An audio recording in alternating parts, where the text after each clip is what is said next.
Welcome to another episode of The Brand Called You, a podcast and podcast show that brings you leadership lessons, knowledge, experience, and wisdom from thousands of successful individuals from around the world. I'm your host, Ashutosh Garg, and today I'm delighted to welcome a marketing and branding guru from Salt Lake City, Utah, USA, Mr. Ernie Harker. Ernie, welcome to the show. Thank you so much for having me. I'm excited to be here. Thank you. Ernie is, in his own words, the billion-dollar branding guy. He's also an author of a book titled Your Brand Sucks. And he's a keynote speaker, an entrepreneur, a C-store marketing specialist, a branding expert, a Gen AI wizard, and a loyalty strategist. Mm-hmm. So, Ernie, before we talk branding and strategy, tell me a little bit about your own journey and what got you interested in branding.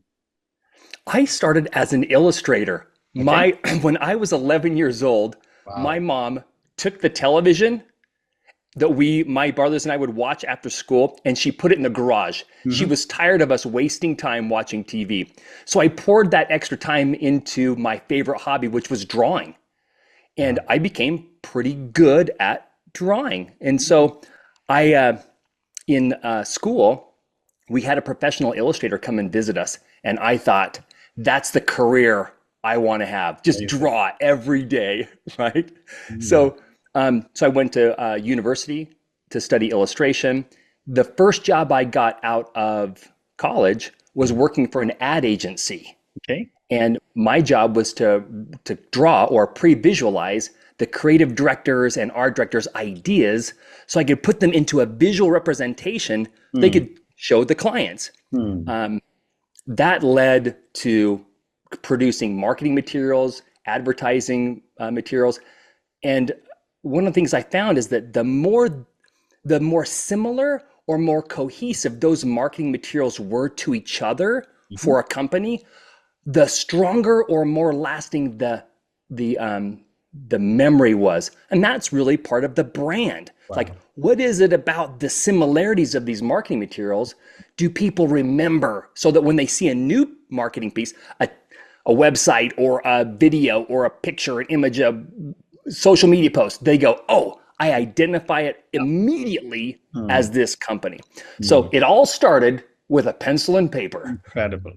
And as they say, if you can turn your passion into your profession, you are probably the luckiest guy on earth, and you probably are. Oh, I love it. Yeah, It's so fun. absolutely. So, Ernie, let's talk now branding and strategy. And Yeah. my first question there is, can you talk a little bit about the core principles of your branding philosophy? Oh, thank you. Thank you. I give lots of presentations on this.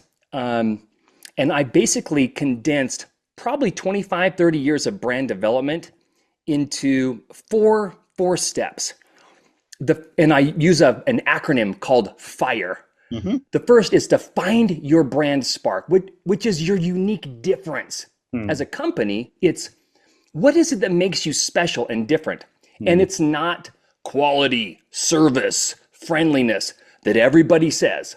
It's something that's unique in your industry that allows you to create a visual and emotional representation of that difference. That's the first thing.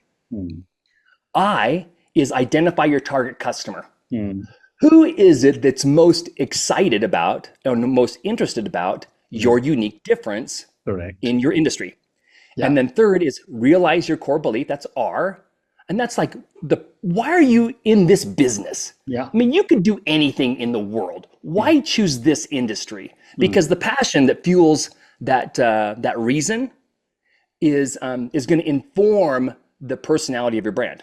And then the fourth step is to establish your brand adjectives. Mm. These are words that describe your brand Mm. and that also describe the branding assets you'll use, Mm. like in your logo, in your marketing. These are things like colors, fonts, textures, images, visual styles. That four-step process is the strategy that then drives the creative production of logos and marketing materials. Whereas most people kind of start with, I need a logo because I have a new business. Yeah. And they forget about the whole strategy behind it. Very well said. Thank you. When I was preparing for my conversation with you and reading about you, came across this amazing phrase called authentically remarkable. Yeah. Tell me, how do you define an authentically remarkable brand? Well, first of all, I want to make sure that we understand what remarkable means. Mm. Oftentimes we say, "Oh, it's remarkable." Yeah, But what it literally means is somebody will remark about your brand or correct. remark about something. They'll have what I call a desired customer reaction, Hmm. where after an experience with your brand, whether it's at a retail location or it's an online transaction, they we want them to say something. Like, Mm. what will they remark? Mm. Will they say, wow, that was fill in the blank? So remarkable in terms of like, wow, that was easy, or that was fun, or that was cool, or that was interesting, or entertaining, whatever that is, that's remarkable. And authentic means it needs to be what the emotion you want to elicit Hmm. out of your customer. It needs to be authentic to who you are as a business, because if it's not authentic, it, we don't have the energy to sustain that facade, Mm. that impression. Uh, so it has to be something that is so authentic to us and so naturally a part of us Mm. that it naturally like exudes from our brand, from our personality. And then because it's authentic, it's easier to generate that energy and enthusiasm for Mm. that unique difference. Amazing. What a response. Thank you. You Can bet. you also tell me a little bit about some of the common mistakes a lot of businesses make in their branding? I think, like I mentioned just briefly, Yeah. when I first started in the ad agency world, creating branding, a company would come to us and say, "Hey, we're starting a new company. We need a logo." And what we would do is we would actually look at the brand as if it were some type of graphic design problem. Mm. So we would look at the competition and see what colors they use and fonts they use, and basically we try to come up with something unique Mm. visually, but it wasn't built on a foundation of a brand strategy, a positioning statement, really. It was mostly just like, how do I stand out? And Right. oftentimes that feels very gimmicky. You'll see people that do like really silly things to get attention, Hmm. but that silliness or that weirdness doesn't really draw attention to the unique difference in the company.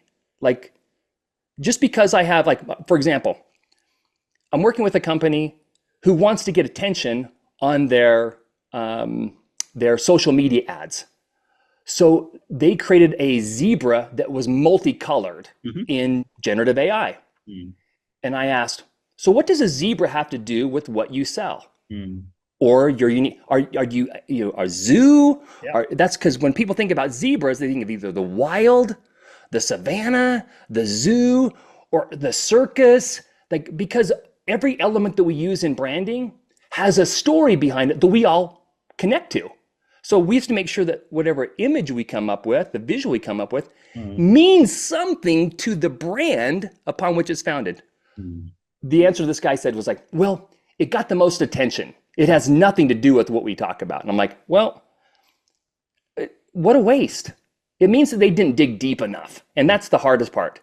So the biggest challenge people have, the biggest mistake people have in developing brands is they look for ways to just stand out Mm. and approach branding as a designer Right. problem instead of a business strategy. Mm. Mm. Very well said. Let's now talk a little bit about technology. And Yeah. I know you're doing a lot of work in the area of generative AI and other tools. Yeah. My question is, how has generative AI changed the landscape of creative production for marketing? Oh my gosh. It has, in my opinion, it's leveled the playing field. Okay. And to me, that means if I wanted to create something visual for, Mm. like, say, a website, I wanted to have a nice big masthead picture of something that I think would be really interesting. Well, in order to get something, let's say, for instance, I want to create an email, and in that email, I want to ask people if they were stuck. Mm. And so I want to create a visual that's arresting, that's captivating. Mm. And so here's what I want. In my mind's eye, I see a man in a red suit stuck in a big pool of glue, and it's sticky. Okay. It's probably going to be very difficult for me to find that in stock photography. Mm. I'm not going to find that in stock photography, right? So the choice I had 5 years ago and earlier was I'm going to go talk to a photographer, Mm. find a model, buy a suit, Yeah. get some glue or something like that, find a pool, and spend a ton of time and money creating the assets for this photograph. I have to get lights that are just right, Mm. and I'll have to ruin a suit because I'll put it in glue.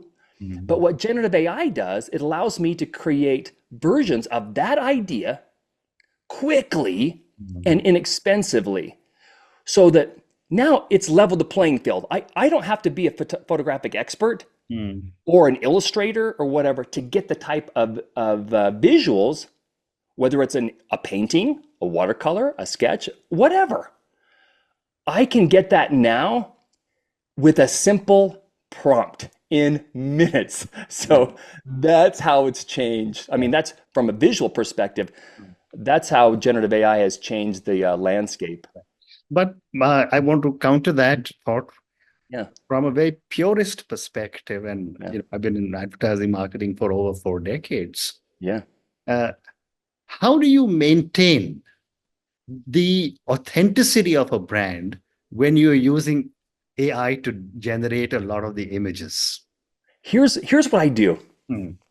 I prime AI tools. So, Hmm. for example, ChatGPT is probably one of the most common, universally used Correct.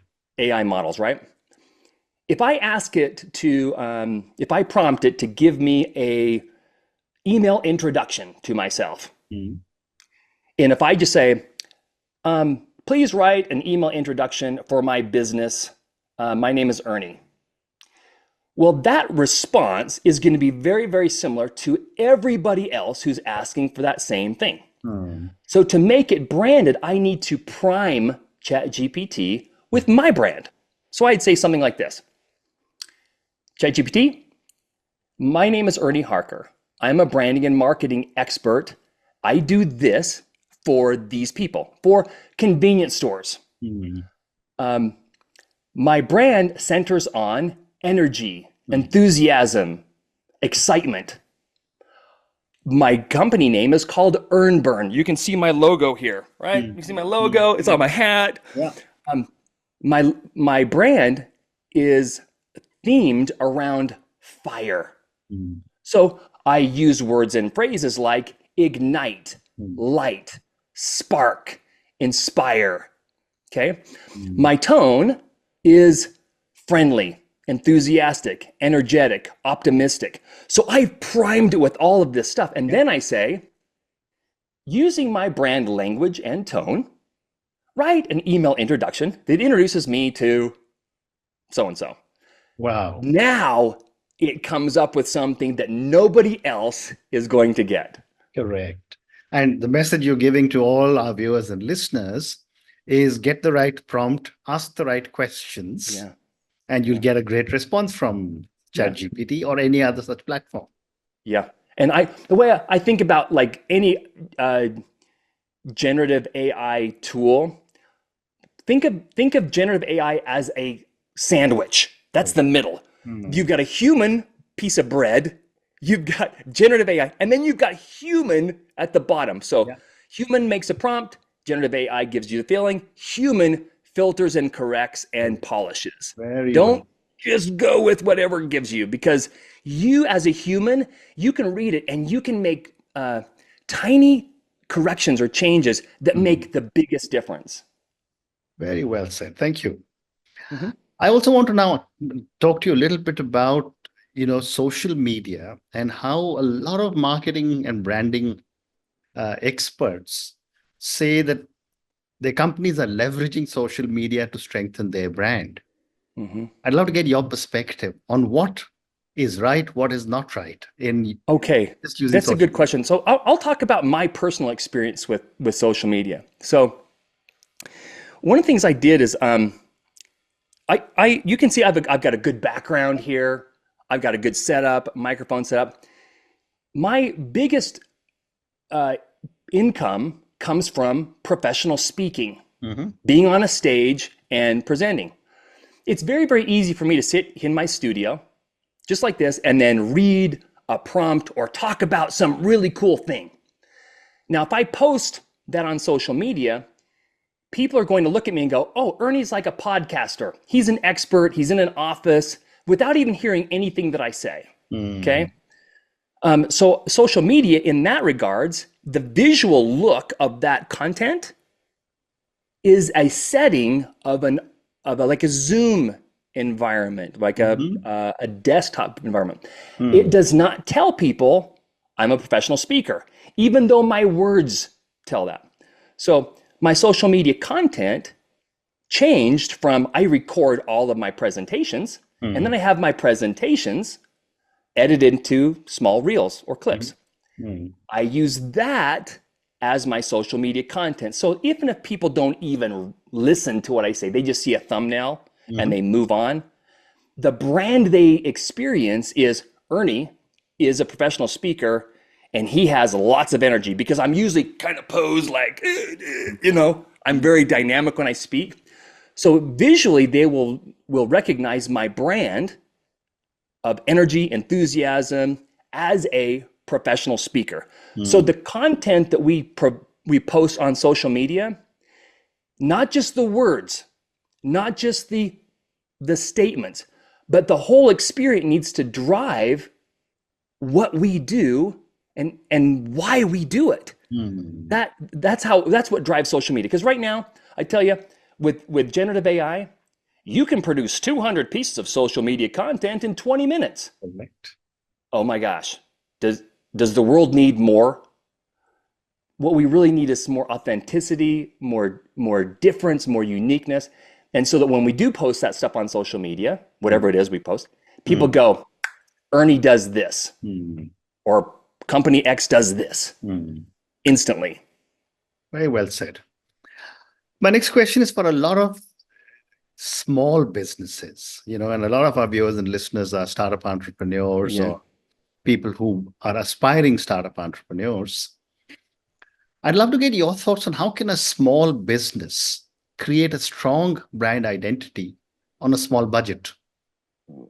Well, there's a in my book I wrote a book called Your Brand Sucks. Yeah. And I've consulted with and developed brands for all types of companies, solopreneurs, dentists, software developers, convenience store chains, all of them. Mhm. Water brands, like talk about water is one of those products that the functionality is exactly the same as their competitors. And Mhm. there's very little difference between brand X water and brand Y water, right? Right. So the brand and the packaging and the story behind the water becomes the selling point, not the functionality of the product. Mm. And so for a small business owner, a sole proprietor or a solopreneur, where it's one person, Mm. I'd say there are two different ways to discover that brand spark. Mhm. First is to mine for it, to dig deep. And the way you do that is you go, okay, what are my brand attributes? If someone to look at me, they would say, he's a man. Mhm. He's not bad looking. He's got lots of energy. Mhm. He's bald. Mhm. He's clean shaven. Mhm. Um, he's creative. He's an artist, so he has an art background. So we just list all of these things, Right. right? One of my brands could be I could do all of my work as if it were illustrated. Mhm. Like instead of a photo of me, I would put a drawing of me. And Mhm. so people would recognize, oh, Ernie is that artist guy because I see that his picture is actually a drawing. And then Mhm. the stuff on social media would be a drawing so that people would recognize, oh, he's the drawing guy. Mm. So you choose one little element of that brand asset, and you focus on that brand asset. Mm. In some cases, you can't really find something unique. Okay, in some cases. So the second way of doing this is to create one. Mm. And what I tell people is, like, I talk to a dentist.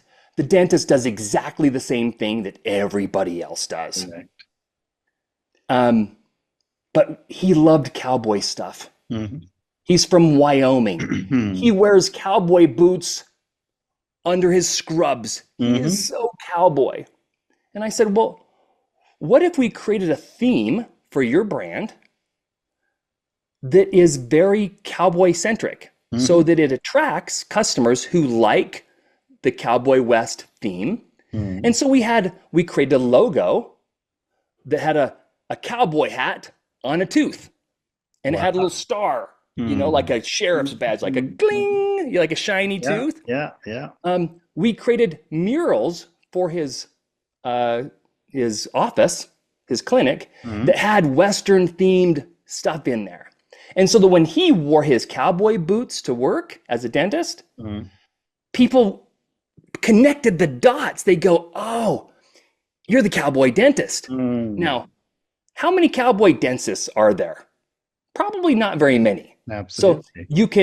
you can find one, or you can Mm. create that brand spark. Mm. So as a solopreneur, as a small business, dig deep to find something that's so unique that you're passionate about, whether it's something that's part of you, or you love to golf, or Mm. you like cricket, or whatever. Mm. Like, go all in on Mm. that thematic brand so that you can draw. Like, I like thematic brands because themes have visual references that you can draw from. Mm. Like golf, there's like a golf tee, a golf ball, Mm. golf greens. There's Mm. a flag, there's a hole. There's Yeah, tons of things you can yeah. use. There's Mm. even terminology, Mm. birdie, par, hole Mm. in one. Mm. So you can use all of Yeah. those kinds of things to reinforce Mm. your uniqueness in your industry. What an amazing story. Thank you.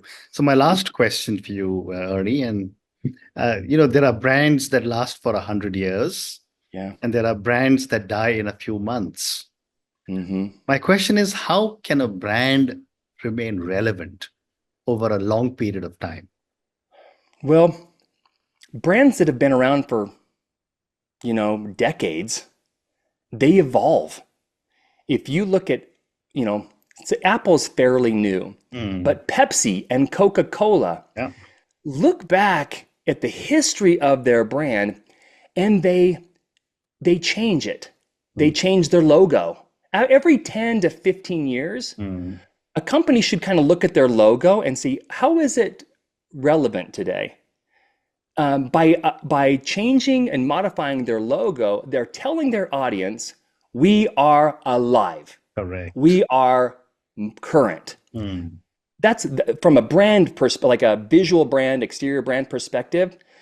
Kind of looking at things at every 10 to 15 years helps our audience know that they're relevant. Now, Mm. obviously, they need to produce products and services that are engaging. Absolutely. But the biggest thing, I think, is to create an emotional connection Mm. with your customer. Yeah. So a lot of branding, or a lot of companies, will focus so heavily on value, Mm. features, benefits, time saving, basically mathematics, so that I can evaluate mentally Yeah. why I should use your product versus somebody else's. The Mm. best brands rise above functionality Mm. to create a meaningful personal relationship, a story. Mm. Like, for example, the way Apple does. Mm. Apple charges so much more money for their products Mm. than their competitors do. Yeah. But they're able to do that because they've created a position in my mind, in everybody's minds, that Apple products are for creative people. Mm. They are for risk takers, adventurous, like people who are exciting and fun. Now, anybody who says Apple's dumb, it's ridiculous, they pride themselves on being pragmatic, Mm. realistic, functional. So Apple has intentionally created a brand experience for people who do not identify as practical, Correct. logical, Spock. They want the Captain James Kirks of the world. Very well said. Ernie, on that note, I just want to say thank you so much for speaking to me. What an amazing conversation this has been on branding and marketing. I Thank you. loved your core principles of your branding philosophy of FIRE, which is find your brand spark. Second, you said, well, I was identify your target customer. R was realize your core beliefs. And E, you said, was establish your brand adjectives. Yeah. We had an amazing conversation on different aspects of using technology for branding. You gave me some amazing stories. I love the story of your dentist customer, where you actually created a Western theme for his Yeah. clinic. And thank you also for talking to me at such length and so much depth about what goes into sustaining a brand over a long period of time. Thank you for Thank you speaking so to me, and much. good luck to me. Oh, thank you very, very much. Thank you. Thank you for listening to the Brand Called You videocast and podcast, a platform that brings you knowledge, experience, and wisdom of hundreds of successful individuals from around the world. Do visit our website www.tbcy.in to watch and listen to the stories of many more individuals. You can also follow us on YouTube, Facebook, Instagram, and Twitter. Just search for the Brand Called You.